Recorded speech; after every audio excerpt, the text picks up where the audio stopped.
நெருக்கடிகள் சூழ்ந்த போதும் கொள்கை நெறிப்படியே வாழ்தல் வீரம், நெருப்பு அலைக்குள் வீழ்ந்த போதும் அடிமை நெறிமீறி பாய்தல் தீரம், வீரம் தீரமெல்லாம் வீச்சருவாளில் அல்ல. இந்த சாதி வெறியர்கள், மத வெறியர்கள் இவர்களை கண்காணிப்பதற்கு தனியாக ஒரு உளவு அமைப்பை உருவாக்க வேண்டும், அடித்தால் திருப்பி அடிக்க வேண்டும் என்ற கோட்பாடால் தான் நாங்கள் செயல்படுகிறோம் அப்படின்ற மாதிரி பதிவு செய்திருக்கிறார். இந்த சாதி வெறியர்கள் நேருக்கு நேர யாரையும் மோதுறதில்லை, யாரையும் ஒரு பெரிய ஒரு திராகரத்தமான ஒரு ஆலையோ இல்லை ஆயுதத்தை இருக்கும்போது மோதுறதில்லை. நாங்கள் புதைக்கலை விதைக்கிறோம்ன்றாங்க. அப்போ அந்த தம்பிகளும் திருப்பி அடிக்கிறதுக்காக அந்த பையனை போய் அடிக்கக்கூடாதுல்ல. கொலைக்கு ஒரு கொலை தீர்வு இல்லை. நீ சும்மா அந்த நவீன் அப்படின்ற மட்டும் பார்க்கக்கூடாது, அவனுக்கு பின்னால் இவனை தூண்டியது யார்? ரவுடி படுகொலை அப்படின்னு சொல்லிட்டு போட்டுருந்தாங்க. இது எப்படி பார்க்குறீங்க நீங்கள்? இதுதாங்க அயோக்கியத்தனம்ன்றது. தலைமுறையாக ஒரு போராளிகளை எல்லாம் பொறுக்கியாக்குறது, பொறுக்கி பெயர்களை பூரா போராளியாக்குறது தானே இருக்கிற பிரச்சனையே. இல்ல கை துப்பாக்கி இருந்துச்சா?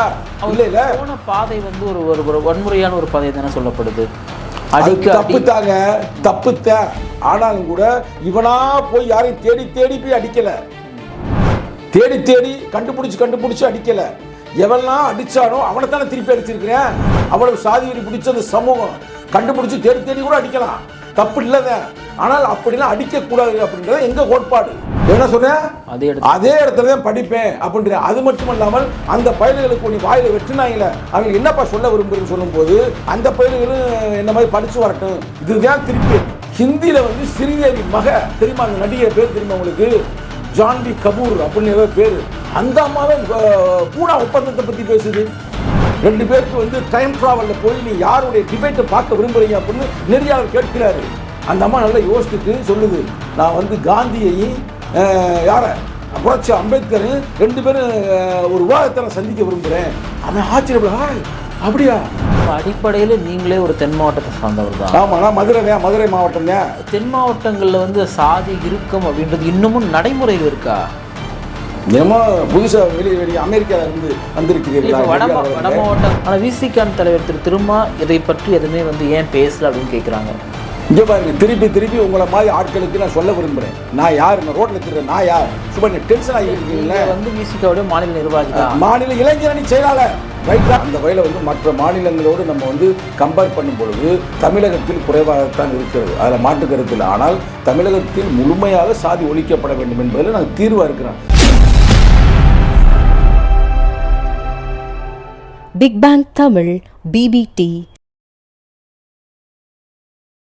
இன்றைய சிறப்பு நேர்காணலில் நம்முடன் இணைந்திருப்பவர் விசிகாவின் மாநில இளைஞரணி செயலாளர் திரு சங்கத்தமிழன் அவர்கள். வணக்கம்.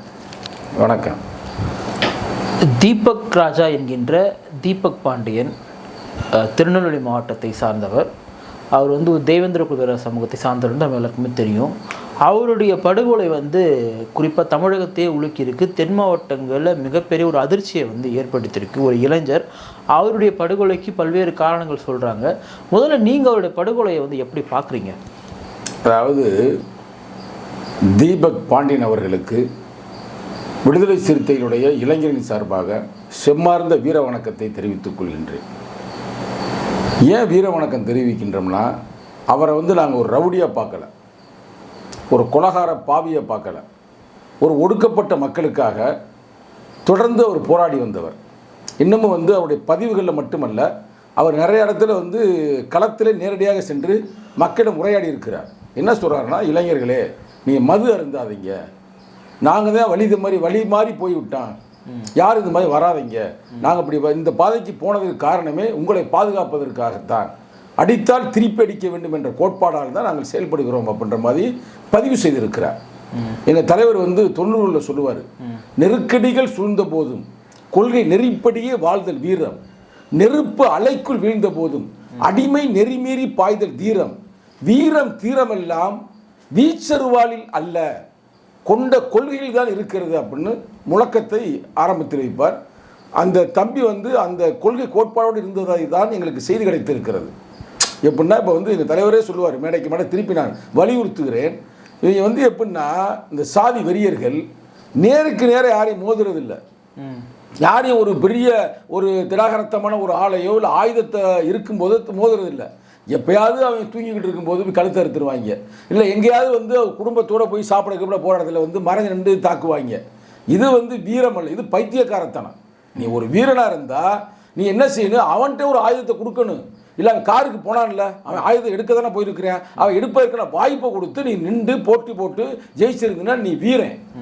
நீ அவனை திட்டமிட்டு ஒரு சதி வலையில் பின்றது மாதிரி அவனை ஒரு ஹோட்டலுக்கு வர வச்சு அங்கு சில பேரை வச்சு ஏறக்குற 1 மணி நேரம் வரைக்கும் உள்ளே இருந்தான்ற மாதிரி செய்தி கிடைத்திருக்கிறது. அதெல்லாம் வைத்து நீங்கள் கொலை செய்வது என்பது ஒரு சரியான முறை அல்ல. இதற்கு பிறகாவது என்னுடைய கருத்து என்னன்னா, அவங்களையும் சொல்கிறேன், அந்த யாரோ ஒரு பையன் மாட்டியிருக்கிறேன், அப்போ அவன் இப்போ பேட்டியும் கொடுத்துருக்குறேன். நான் வந்து இந்த படத்தில் இந்த ஒரு பழைய படம் சொன்னால் நாங்கள் வந்து இதில் டிவியில் வரணும்ல, பேப்பரில் வரணும்ல, அது மாதிரி அவன் பண்ணியிருக்கமே தெரியுது. அவன் பேசுகிறத பார்த்தா நவீனம் ஏதோ ஒரு பேர் சொல்கிறாங்க, அப்படிதானா பேர், அவனே அதே மாதிரி சொல்லியிருக்கிறேன்.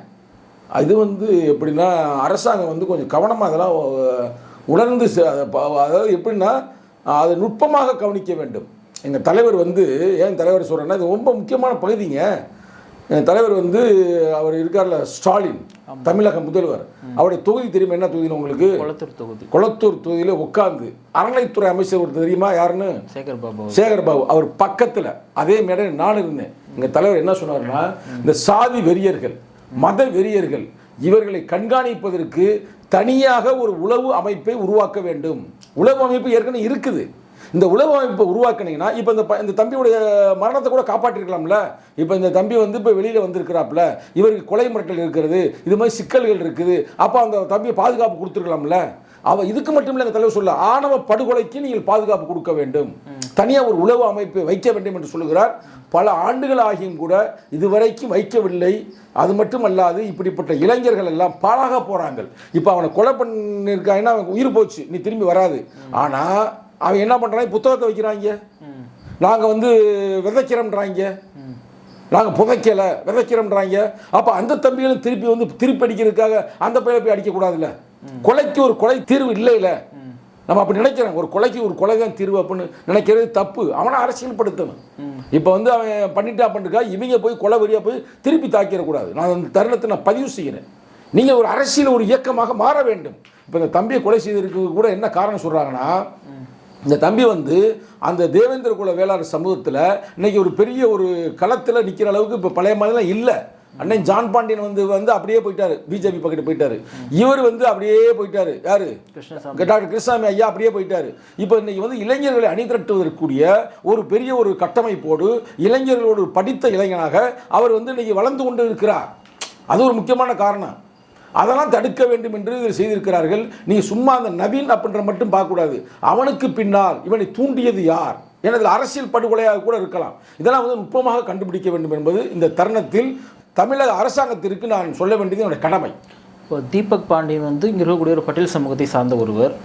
பொதுவாகவே வந்து பட்டியல் சமூகத்தில் யாராவது ஒருத்தர் வந்து அவங்க மக்களுக்காக பேசுகிறாங்க, இல்லை குரல் கொடுக்குறாங்க, இல்லை வந்து அந்த மக்களுடைய பிரச்சனைக்காக போய் நிற்கிறாங்கன்னா பொதுவாக இவங்களாம் ரவுடிங்கப்பா அப்படின்னு சொல்கிறாங்க இல்லையா. இப்போ தீபக் பாண்டியனுடைய இந்த இறப்பு செய்தியை கூட நிறைய செய்தி நிறுவனங்கள் வந்து ரவுடி படுகொலை அப்படின்னு சொல்லிட்டு போட்டிருந்தாங்க. இது எப்படி பார்க்குறீங்க நீங்கள்? இதுதாங்க அயோக்கியத்தனம்ன்றது. தலைமுறையாக ஒரு போராளிகளை எல்லாம் பொறுக்கியாக்குறது, பொறுக்கி பெயர்களை பூரா போராளியாக்குறது. இதான இங்கே இருக்கிற பிரச்சனையே, இதாங்க இங்கே இருக்கிற பிரச்சனையா. அந்த தம்பி வந்து ஒரு படித்த ஒரு இளைஞனாக இருக்கின்றான், மது அருந்தக்கூடாது என்றேன், சுத்தமாக ஒரு ஒழுக்கமாக இருக்க வேண்டும், நேர்மையாக இருக்க வேண்டும். அப்படி எப்படி அவன் ரவுடியாக இருக்க முடியும்? அவன் எப்படி ரவுடியாக இருந்திருந்தானே கையில் ஆயத்தோடு இருந்திருப்பான்ல. நான் உங்களுக்கு சொல்ல புரியுதா புரியலையா? அவன் ரவுடியாக இருந்திருந்தா அவன் கையில் ஏதோ வீச்சருவாடு இருந்துச்சா, இல்லை கை துப்பாக்கி இருந்துச்சா? இல்லை இல்லை, போன பாதை வந்து ஒரு வன்முறையான ஒரு பாதை தானே சொல்லப்படுது. தப்புத்தாங்க, தப்புத்தான். ஆனாலும் கூட இவனா போய் யாரையும் தேடி தேடி போய் அடிக்கல, தேடி தேடி கண்டுபிடிச்சு அடிக்கல. எவெல்லாம் அடிச்சானோ அவனை தானே திருப்பி அடிச்சிருக்கிறேன். உங்களுக்கு புரியுதா புரியல? இவனா போய் தேடி, ஆனால் தேடி தேடி அடிப்பதற்கான அனைத்து கூறுகளும் இருக்கிறது. அவ்வளவு சாதி வெறி பிடிச்ச அந்த சமூகம் கண்டுபிடிச்சு தேடி தேடி கூட அடிக்கலாம், தப்பு இல்லைதான். ஆனால் அப்படிலாம் அடிக்கக்கூடாது அப்படின்றது எங்க கோட்பாடு. அடிச்சா திருப்பி அடி, நீயா போய் அடிக்காத. ஆனால் அடிப்பதற்கான தேவைகள் இருக்கிறது, ஆனாலும் அடிக்காது, படி அப்படின்றோம்ல. இப்போ அதே ஏரியா தான் திருநெல்வேலியில் நாங்குநேரின்ற ஒரு ஏரியாவில் சின்னத்துறை என்ற பையன், ஒரு தம்பி படித்து முடிச்சுட்டு அவனை போய் உங்களை மாதிரி ஒரு நெறியாளர் வந்து மைக்கை காட்டுறாங்க. இப்படி போய் என்ன தம்பி நீ வந்து சொல்ல விரும்புகிற, நான் அதே இடத்துல தான் படிப்பேன்றேன். என்ன சொன்னேன்? அதே அதே இடத்துல தான் படிப்பேன் அப்படின்ற. அது மட்டும் இல்லாமல் அந்த பயல்களுக்கு நீ வாயில வெட்டினாங்களே அவங்க என்னப்பா சொல்ல விரும்புறீன்னு சொல்லும்போது அந்த பயல்களும் என்ன மாதிரி படிச்சு வரட்டும். இதுதான் திருப்பி அடி. நீங்க திருப்பி அடினா வாயில துப்பாக்கி சுடுறதில்லை, கழுத்தை வந்து நெருக்குன்னு வெட்டுறதில்லை, கல்லை விட்டு எரிகிறதில்லை. படிடா, படிச்சு நீயே ஒரு கலெக்டர் ஆகி நீயே ஒரு நீதிபதி ஆகி அவங்களை தூக்கி உள்ள போடு.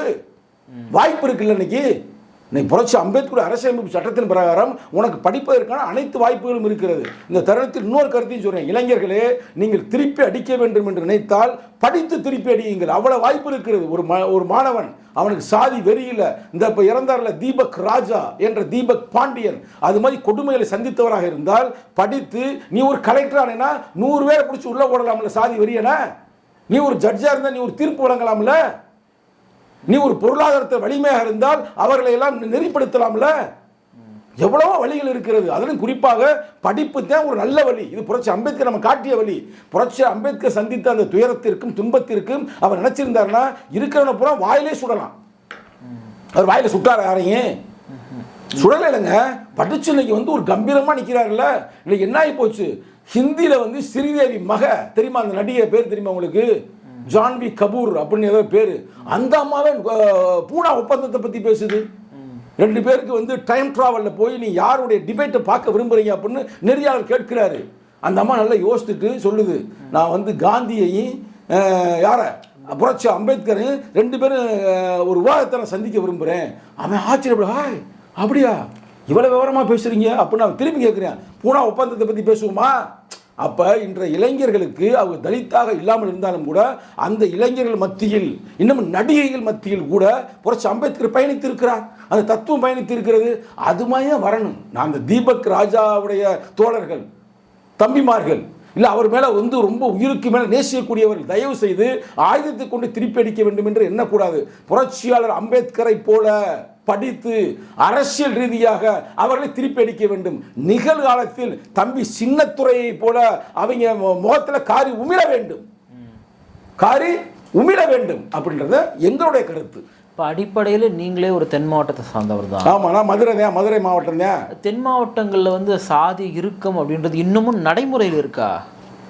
என்னமோ புதுசாக வெளியே அமெரிக்காவில் இருந்து வந்திருக்கிறீர்களா? வட மாவட்டங்களில் வந்து தமிழ்நாடு பூரா இருக்குங்க, இந்தியா பூரா இருக்குங்க. என்னமோ மதுரையில் மட்டும்தான் இருக்குன்றீங்க. இல்லை, தென் மாவட்டங்கள் இருக்குமா இருக்கு? மற்ற மாவட்டங்களை காட்டிலும் தென் மாவட்டம். விழுப்புரத்தில் இல்லையா? சென்னையில் இல்லையா? சென்னையில் கொஞ்ச நாளைக்கு முன்னாடி என்னது பள்ளிக்கரணையில் ஒருவனை வாயில் வெட்டி கொலை செய்தார்கள் தெரியுமா தெரியாதா? அதை பார்த்த பிறகு அந்த பெண்மகள் போய் தூக்கு போட்டு செத்தால சாகலையா? என்னமோ மதுரையில் மட்டும்தான் இருக்கின்ற ஒரு காலத்தில் இருந்தது என்னமோ உண்மைதான். திருநெல்வேலி செயலில் இருப்பது உண்மைதான், நான் மறுக்கல. ஆனால் அந்த சாதி கொடுமைகள் எங்க உத்தரப்பிரதேசத்திலும் இருக்கிறது, டெல்லி தலைநகரிலும் இருக்கிறது, காஷ்மீரிலும் இருக்கிறது, சென்னையிலும் இருக்கிறது, அதுபோல் மதுரையிலும் இருக்கிறது, திருநெல்வேலியும் இருக்கிறது. ஆனால் இதை ஒழிப்பதற்கான துப்புள்ளது அரசாங்கத்திற்கு. அதான் இருக்கிற பிரச்சனையே. இப்போ நீங்கள் பேசும்போது சொன்னீங்க அவர் அடிப்படையில் ஒரு தேவேந்திர குல சமூகத்தை சார்ந்தவர். அதனுடைய தலைவர்களாக பெரும் தலைவராக பார்க்கப்படக்கூடியவங்க திரு ஜான் பாண்டியன் அவர்களும் கிருஷ்ணசாமி அவர்களும். தமிழ்நாட்டில் நிறைய குறிப்பாக பட்டியல் சமூகத்திற்கு இன்னும் நம்ம உள்ளே போய் பார்த்தோம்னா குறிப்பாக பறையர் சமூகத்துக்குன்னு சொல்லிட்டு அறியப்பட்ட கட்சிகளாக நிறைய கட்சிகள் இருக்குது. ஆனாலுமே வந்து ஒரு பெரிய ஒரு கட்சியாக விசிகா இருக்குன்றது திருமா இருக்காரு. அந்த மாதிரி தேவேந்திர குல சமூக மக்களுக்கு ஒரு ஒற்றை தலைவர் ஒரு பெரிய அடையாளப்படுத்தப்பட்ட ஒருத்தர் இல்லாமல் இருக்கிறதுனால தான் இப்போ இது போல நிறைய பேர் உருவ வேண்டிய தேவை இருக்குன்னு நீங்கள் நினைக்கிறீங்களா? இல்லை, நீங்கள் அப்படிலாம் பார்க்கக்கூடாது. இன்னைக்கு தேவேந்திர குல தோழர்கள், நண்பர்கள், இளைஞர்கள் எழுச்சி தமிழ் நோக்கி தான் வந்து கொண்டிருக்கிறார்கள். நீங்க அதை பிரித்து பார்க்கணும்னு தேவை. இல்லை, இன்னைக்கு அவங்க மேலே அவங்க நம்பிக்கை இழந்து விட்டார்கள். அண்ணன் ஜான் பாண்டியன் மிக நெருங்கியவர். இப்போ கூட நாங்கள் பேசுவோம். அவர் நமக்கு அவ்வளோ பழக்கம் இல்லை.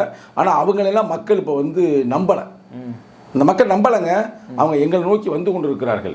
நல்ல ஒரு பாதுகாப்பான ஒரு அமைப்பு, அது மாதிரி நமக்காக குரல் கொடுக்கிறார்கள். இன்னும் அவர்கள் வந்து பல்லர்கள், இன்னும் பறையர்கள், அருந்ததிகள் பிரிஞ்சு போகாமல் அனைவருமே ஒரே குடையின் கீழ் நாம் ஒடுக்கப்பட்ட மக்கள் தான். நம்ம ஒரு அமைப்பாக இருக்கணும். அமைப்பாக இருந்தால் தான் நம்ம திருப்பி அடிக்க முடியும். அமைப்பால் மட்டுமே அதிகாரங்கள் பிறக்கும். அந்த அதிகார வலிமையை ஆதிக்கத்தை தகர்க்கும்னு இப்போ நாங்கள் ஒருங்கிணைந்து வந்து கொண்டு இருக்கிறோம். இப்போ நாங்கள் எதுக்கு பேசுகிறோம்? அவர் என் கட்சிக்காரா? இல்ல, நான் கேட்குறேன், பொறுங்க, அவர் என் கட்சிக்காரா? நான் ஏன் பேசுறேன்? நான் அந்த தம்பியை வந்து ஒரு பல்லர் சமூகமாவோ தேவேந்திர குல வேளராகவோ பார்க்கவில்லை.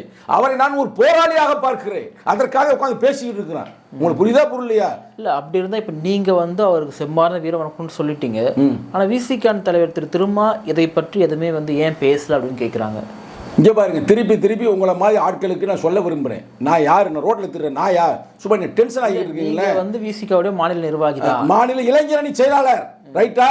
இளைஞர்கள் எதை விரும்புகிறார்கள் என்பதை, எங்கள் தலைவர் எதை நோக்குகிறார் என்பதை எங்களுக்கு அரசியல்படுத்தப்பட்டிருக்கிறது. அதுதான் இங்கே பேசியிருக்கிறார். இப்போ நான் தலைவர் ஒப்புதலாக பேசியிருப்பேனா?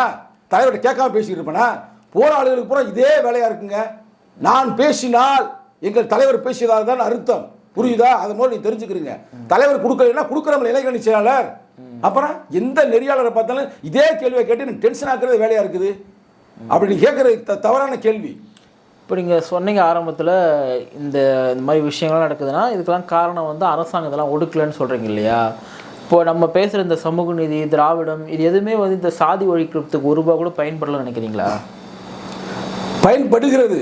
ஆனாலும் கூட ஒரு முழுமையான தீர்வை நோக்கி நகரவில்லை என்ற வழி எங்களுக்கு இருக்கிறது. அதனால இப்போ பேசி இருக்கிறோம். இல்லை, முன்னொரு காலத்தில் குறிப்பாக தீக்கெல்லாம் தொடங்கும் பொழுது பெரியார் வந்து குறிப்பாக பார்ப்பனியத்தை ரொம்ப கான்ட்ரு பண்ணி எதிர்த்து பேசிட்டு இருந்தார். அவருக்கு பிறகாக எனக்கு தெரிஞ்சு யாரும் எந்த பெரியார் இயக்கங்கள் குறிப்பாக இந்த சாதி ஒழிப்பு குறித்தோ இல்லை இந்த மாதிரி வன்முறைகள் நடக்கும்போது அந்த களத்தில் போய் நின்று நான் எதுவும் பெருசாக நான் அதான் விடுதலை சிறுத்தை களமாறி கொண்டு இருக்கிறது இல்லை. இப்போ களத்தில் வந்து இப்போ நீங்கள் தலைவர் இந்த நிகழ்காலத்தில் பேசிக்கொண்ட தருணத்தில் இப்பொழுது அவர் வெளிநாட்டில் இருக்கிறார். வந்த பிறகு இதற்காக நாங்கள் ஆர்ப்பாட்டம் கூட நடத்துவோம். இந்த திராவிடம் அப்படின்ற கான்செப்ட், இவங்க பேசக்கூடிய பெரியார்மன் சமூக நீதி எதுவுமே வந்து சாதி ஒழிப்புல பெரிய தாக்கத்தை ஏற்படுத்தாம விட்டுடுச்சோ? அதாவது கேள்வி வந்து கேட்கணுன்றதுக்காக நீங்கள் வந்து திருப்பி திட்டமிட்டுலாம் கேட்கக்கூடாது. ஒரு முடிவை எடுத்துக்கிட்டு மைண்டில் வச்சுட்டு கேள்வி கேட்கக்கூடாது. மற்ற மாநிலங்களை விட கம்பேர் பண்ண உத்தரப்பிரதேசத்தில் இன்னைக்கு வந்து என்ன ரேட்டு, கொலை வெறி எவ்வளவு தாக்கு நடக்கிறது, அங்கெல்லாம் பெரியார் இல்ல, அங்கெல்லாம் பெரியார் இல்ல. அது நீ அந்த வகையில கேளுங்க. அந்த வகையில வந்து மற்ற மாநிலங்களோடு நம்ம வந்து கம்பேர் பண்ணும் பொழுது தமிழகத்தில் குறைவாகத்தான் இருக்கிறது. அதில் மாற்று கருத்து இல்லை. ஆனால் தமிழகத்தில் முழுமையாக சாதி ஒழிக்கப்பட வேண்டும் என்பதில் நாங்கள் தீர்வாக இருக்கிறோம். அது இது மாதிரி இந்த கொலை வெறி தாக்குதல் நடத்தக்கூடாது அப்படின்றது நாங்கள் தெளிவாக இருக்கிறோம். ஆனால் தொடர்ந்து நாங்கள் போராடி கொண்டிருக்கிறோம். தொடர்ந்து நாங்கள் மக்களை அரசியல்படுத்தி கொண்டிருக்கிறோம். நிச்சயமாக அந்த இலக்கை நோக்கி நாங்கள் பயணி கேட்டீங்க. பெரியார் இருக்கும் பொழுது நல்லா கேட்டாங்களே, இப்போ எங்கே இல்லை அப்படின்னும்போது அந்த வேலைத்தானே விடுதலை செய்தி செஞ்சுக்கிட்டு இருக்குது. நீ விடுதலை செய்தி எதுக்கு பேசுது? தேவையில்லாமல் எதுக்கு பேசுமா? அதெல்லாம் தெரிஞ்சாங்க பேசியிருக்கிறான். நிகழ்ச்சியில் பங்கேற்று உங்களுடைய பல்வேறு கருத்துக்களை பகிர்ந்தமைக்காக நன்றி. நன்றி, வணக்கம்.